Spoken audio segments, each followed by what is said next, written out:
All right, Alexander, let's talk about what is going on in Germany and very low approval ratings for the traffic light coalition, but that is not deterring the traffic light coalition of Olaf Scholz from continuing to double and triple and quadruple down on Project Ukraine. 8 billion euros has been approved from the annual budget to go to Ukraine. And I believe next week is the Munich Security Council. Some people say this is where this whole SMO actually got most of its start, most of its momentum was from the Munich Security Council in 2022. But at this Munich Security Council, there will be some sort of security guarantee agreement between Germany and Ukraine, very similar to the security guarantee between the UK and Ukraine. Anyway, people are upset, farmers are upset, deindustrialization.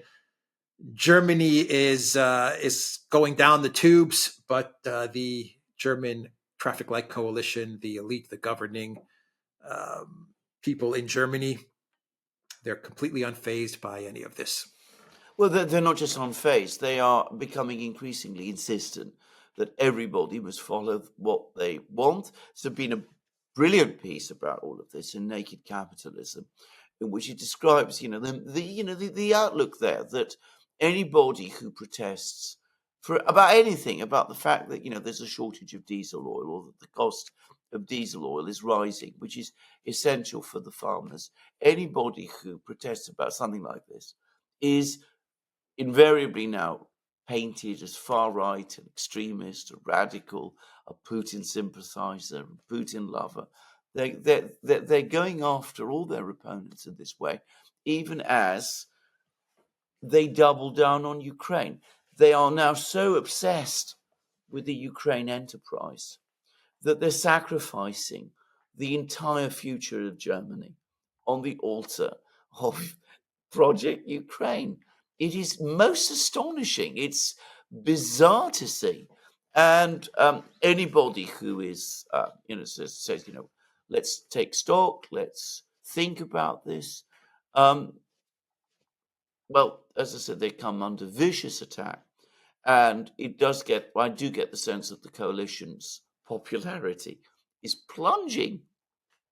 But if it collapses and there's elections, more likely than not, the CDU, Angela Merkel's old party, will take over, and they will follow exactly the same policies.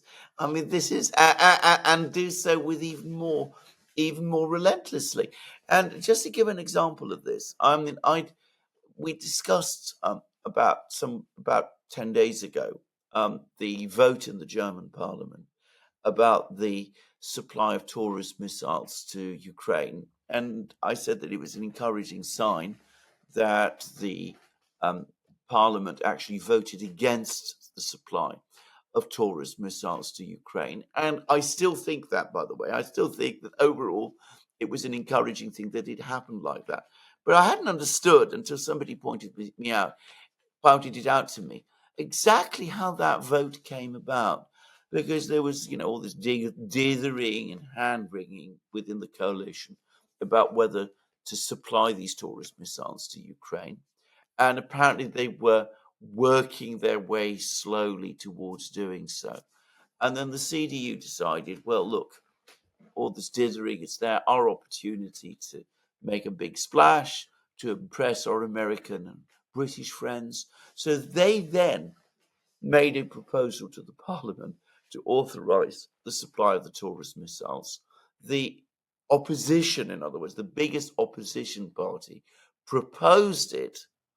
And rather than be seen to vote for an opposition motion, the Traffic Light Coalition decided to vote against it, which is why the proposition failed.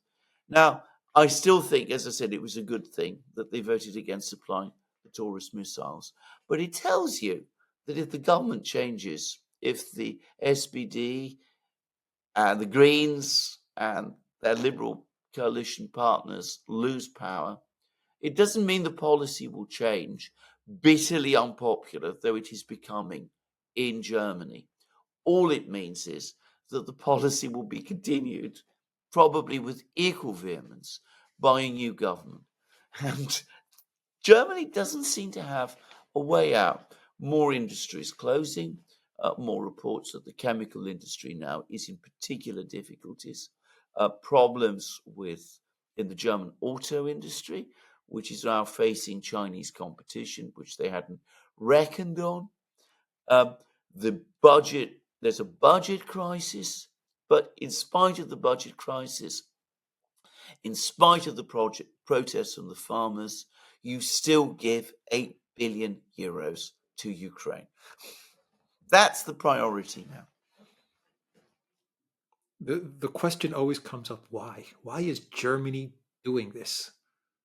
Why are they destroying themselves?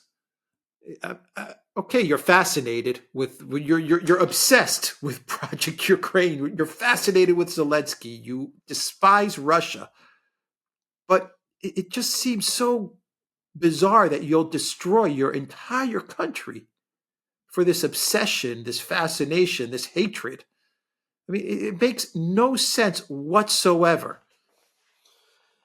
Well, I mean, if we're talking about the German political class, I mean, we first of all have The to, political class, the yes. political class. I mean, we first have to begin with the Greens, who clearly are now a completely neocon party. They are, as we've discussed in previous programs, ideologically comfortable with this policy. And beyond that, being Greens, deindustrialization is something they welcome. I think people always overlook this, but if factories are closing across Germany, from a green perspective, that means that the policy is working. That is what they want. And that's what they're able to tell their supporters. And that's why, alone of the parties within the coalition, their support base remains relatively resilient.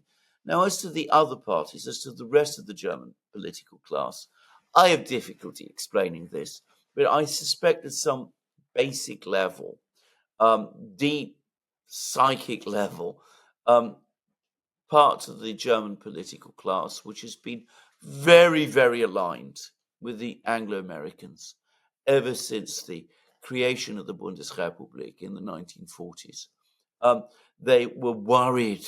They've been much more worried privately than I ever imagined that they were coming to be seen as disloyal to the United States because they were, doing deals with the Russians, the Nord Stream pipelines and all that. And what they're now doing is they're going absolutely overboard to prove finally their loyalty, to put the question of their loyalty to the European Union, to the United States, to put all that once and for all beyond doubt. And of course, if you're talking about individual politicians, they're now so committed to this enterprise that it's probably very, very difficult psychologically for them to draw back. And last but not least, the fact that they've started off on this project and that they are being challenged probably also makes them want to double down. Because, of course, if they now reverse course, they will probably feel that they will show weakness to the other parties that are starting to emerge in Germany, the AfD, Sarah Wagenknecht's party, a new party which has been formed by a German lawyer, Dr. Maaßen, who is a well-known and apparently very respected figure in Germany, which is trying to establish itself as a more right of centre party than the AfD, which is deeply critical of all of these policies. Anyway, they're probably worried that if they start appearing weak in the face of these parties, then their entire credibility in Germany will collapse, and they will risk finally losing control. So for all of these odd mix of reasons, probably all of them coming together in some ways, they decided to stick with Project Ukraine, come what may, and still hope that someday things will turn out well, and that Germany will in some form come through, and that the Americans will deliver for them. It's very bizarre because Biden has now just banned exports of LNG to Europe. You remember how LNG was supposed to be the great thing that was going to make up for Russian gas? It never really did. It's very expensive. There's not enough of it that you can provide. That's one reason why factories have had to close. You've got to reduce the use of gas. But anyway, American LNG isn't coming. So what they're now doing apparently is that they're buying LNG from Russia, because the Russians are now the only people who are exporting LNG in the necessary quantities. But of course, they can't buy it directly from the Russians, even though I understand imports of LNG to Europe from Russia are not actually sanctioned yet. But anyway, they are still buying the LNG from Russia. But they're making sure that it's firstly repackaged or laundered by going through various middlemen who are making heaps of money on all of this, even as German taxpayers lose on it. Again, that article in Naked Capitalism went into this and discussed how all of this is happening. So, they're going to carry on because, as I said, if they don't keep steaming full steam ahead towards the iceberg, the crew might start to wonder about the sanity of the captain. They worry that they would. So, they keep going, tell everybody all is well, I have it under control, and hope that that's enough. Yeah, but it seems like the German population, I mean, definitely the farmers, they're not buying into any of this this nonsense. I mean, that's obvious that they want the Schultz government out. And so it goes back to Annalina's statement maybe a year and a half ago, where she pretty much just came out with the truth of it, which is, as a government, we really don't care about what the voters want. We're going to do what we want to do. I mean, when do we get to the point where the citizens of Germany have enough and they get their say, whether the elite politicians like it or not? Or is there a mechanism for that? Or are the people in Germany just stuck? Are they stuck on this ship as it moves ever closer to the iceberg? Yeah, well, indeed so. I mean, this is a good question because, of course, the German political system, the way in which Germany's constitutional arrangements were created after the Second World War, not just the basic law, but everything else, was designed to preserve stability within the existing political system because of fear that if they didn't, another mustachioed gentleman might emerge and lead Germany to disaster again. So the premise was that you keep Germany under the control of steady, sensible, rational, centrist, liberal people. They're the people who run Germany and trusted to run Germany well. You don't want people from the right or the left coming in and messing things up, because if you do that, well, we might be back to the 30s again. So I mean that's the premise in Germany. And of course, when all that was created in the 40s and 50s, nobody really considered the possibility that actually it might be the people at the center who are going mad and the people on the right and the left who are arguing sense. But you're left with a system that makes change in Germany extremely difficult. But you're absolutely right. The German people are becoming increasingly disillusioned and increasingly unhappy. And we are starting to see alternatives appear. The AfD has seen a big surge in its support over the last 2 years. There's been a massive, sustained campaign against it over the last few weeks. There's been attempts to talk up a particular meeting between some people connected to the AfD with other people who were classed or labeled as, far right, and the use of the F word was very much used in relation to these people. And there was supposed to be a plan to round up migrants and deport them, I think, to Madagascar or someplace. I mean, I haven't really followed the details of it. The newspaper, the magazine that broke that story, as again, that article in Naked Capitalism has said, has actually retracted on significant parts of it. But the media and the political class have seized on it, and they run a massive campaign against the AfD on the basis of it.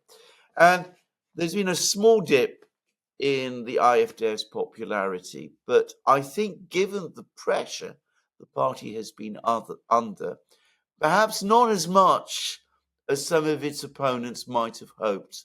And of course, the risk the political class runs is that if the AfD comes through this and emerges intact, then there will come a point where if they continue to attack it in the same kind of way, it'll become bomb-proofed.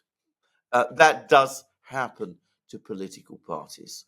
And you get to a point where anything you say, any smear, any abuse that you direct at a particular political party, far from weakening it, actually ends up making it stronger.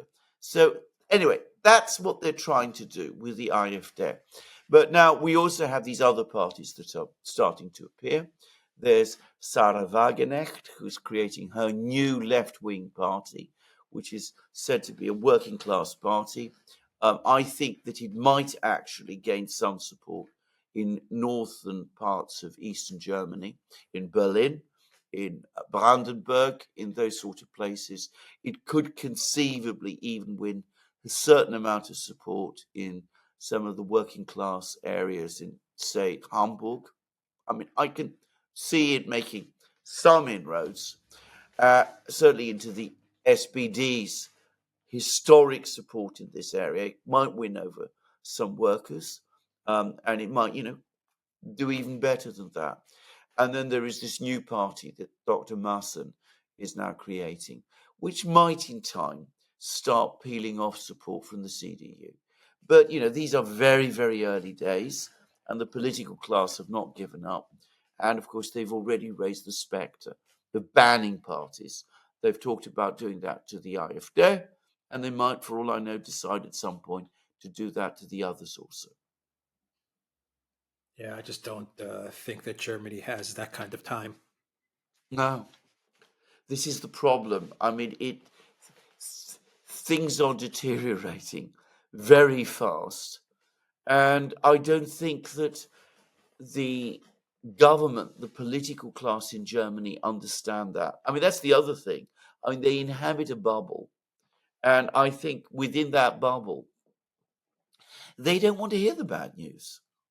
I remember right at the beginning of this whole business, way back in 2022, I was told about meetings that Robert Habeck was having with various experts. And they were coming along and they were telling him, look, this isn't going to work. We can't rely solely on the US for LNG.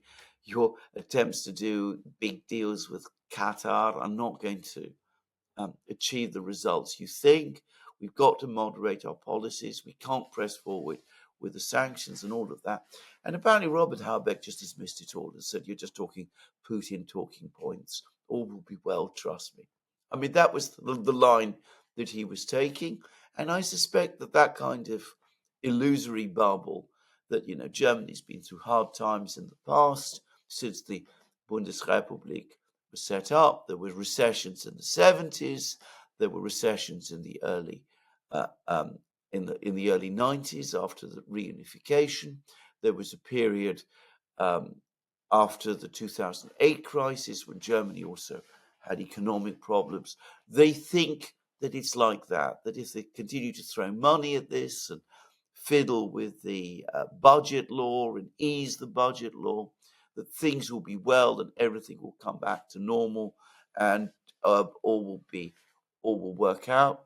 And I think some of them are probably still deluded enough to think that maybe there will be a collapse in Russia, and that Navalny will come to power, and that all will be well there.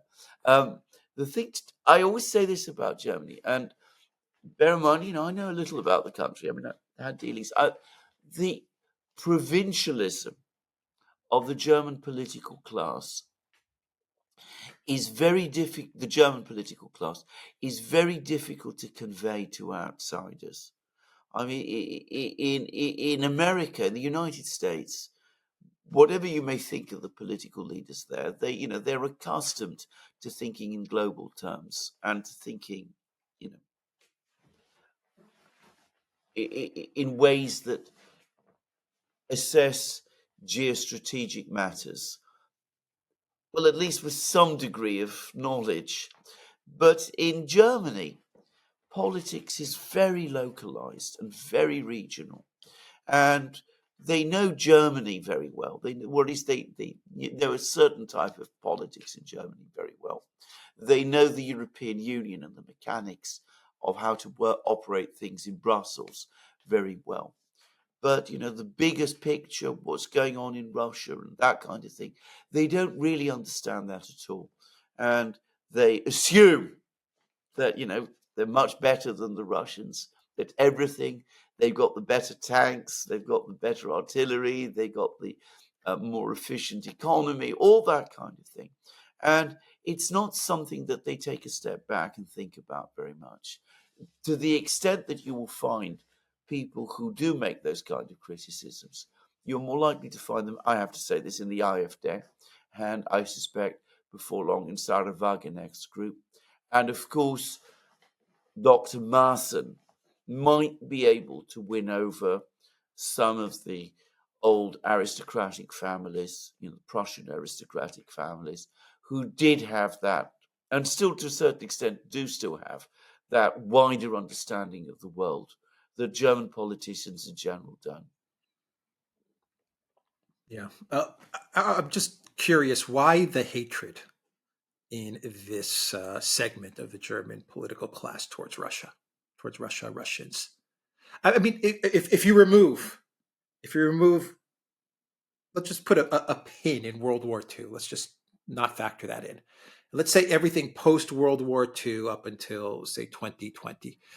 There really is zero reason for the German political elite to hate Russia. If anything, you would imagine that all the CDU and CSU and SPD, all of these guys would love Russia because they built a huge amount of wealth through the deals that they had with Russia, through the access to Russia's resources. And I just can't understand, what did Russia do in the last 30 years to warrant this type of hate, like absolute hate to the point of destroy Russia and balkanize it, that this group of this segment of politicians has towards it? Well, remember, hatred is based on anger, and anger is often based on fear.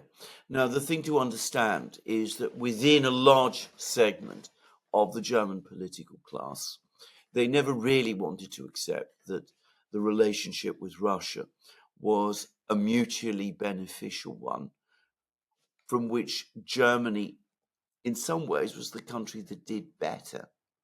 They always assumed that it was the other way around. But it was. I know. Well, it was, but they didn't want to see that.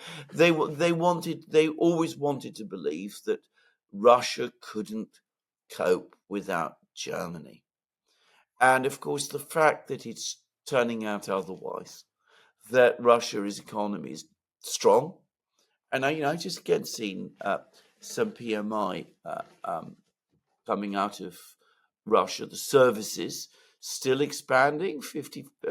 The reading came out 55.8. So still expansion in services despite the high interest rates. So all the signs are strong economy in Russia. Even the IMF is predicting strong growth in Russia this year. then the Germans political class are furious about this. And the point was that the sanctions were supposed to implode Russia. It was inconceivable to them before they unrolled the sanctions that the sanctions wouldn't work.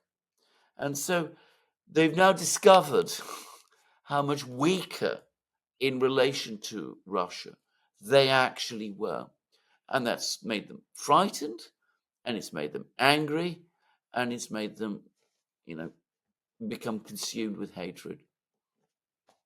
And I mean, undoubtedly, there's always been in Germany, and I have to say this is something I greatly underestimated.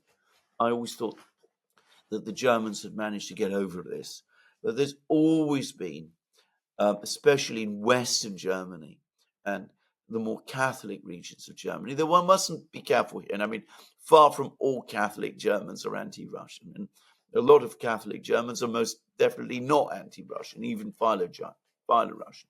But anyway, there was always in Western Germany, historically, an antagonism towards Russia, of the sense that the Russians weren't really Europeans. We didn't really want them in Europe. We want a German Europe, which does not include Russia, because the Russians are the Eastern barbarians, and besides, they're this enormous country, and if we had them in Europe, we'd have to deal with them on equal terms, and we don't want to do that. And of course, that segment of German society has always tended to be very pro-American and pro-British, by the way, also, and to some extent pro-French. And because they want to distance Germany from the East and focus it instead on the West. And a lot of that has evolved into outright Russophobia. And I have to say, I was shocked at the start of the special military operation and in the weeks and months that followed at how powerful that current in Germany still is. I thought, like you, that after 30 years of very good relations, or at least relations that on the surface appeared to be very good, that we had got past all of that. And I was absolutely shocked to see that we had not, that there are still people, like I have to say Ursula von der Leyen as a classic example of this, who still have this fear and anger and hatred towards Russia, which was also, by the way, played such an important role in causing the collapse of German-Russian relations at the end of the 19th century, after the fall of Bismarck, which led directly to the First World War, which was a disaster for Russia, but it was also a disaster for Germany too. Yeah, I think if you want to understand, I'm listening to what you're saying.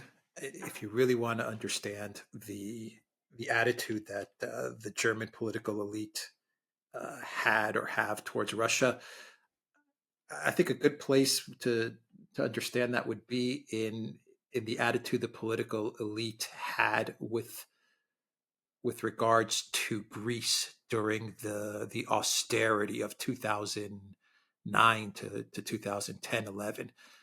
But in the case of Greece, the German political class was able to push the Greeks down to get what they wanted from the Greek political class, and it created a Greek political class which understood their place in the pecking order and are now very compliant with whatever Germany tells them to do. I mean, it worked in the case of Greece for obvious reasons, being a much smaller country, a weaker country, and much more dependent and in the pocket of the European Union. With Russia, they tried to put Russia in their place with the sanctions, and it didn't work. It didn't work, and it's driving them mad. Agreed. Yeah. All right. We will end the video there. TheDuran.locals.com. We are on Rumble, Odyssey, BitChute, Telegram, Rockfin, and Twitter X. And go to the Duran shop, 15% off all t-shirts. Take care.